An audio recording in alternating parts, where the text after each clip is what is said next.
आशिया खंडातील सर्वात मोठा एकात्मिक गृहनिर्माण प्रकल्प तसेच 10,000 विडी कामगारांच्या हक्काच्या घरासाठी झालेल्या संघर्षाचे प्रतीक म्हणून उभा असलेल्या कॉम्रेड गोदूताई परुळेकर नगर आजही मूलभूत सुविधांच्या प्रतीक्षेत आहे.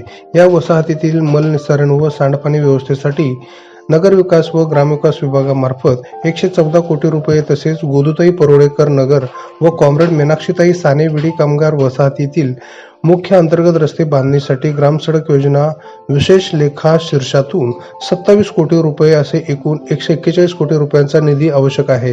याबाबत मुख्यमंत्री देवेंद्र फडणवीस यांना शिष्टमंडळाद्वारे निवेदन सादर करण्यात आले आहे.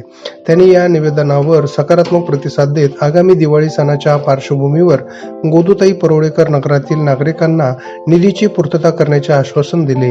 ही माहिती संस्थेचे मुख्य प्रवर्तक तथा माजी आमदार नरसई आडम मस्तर यांनी दिली आहे.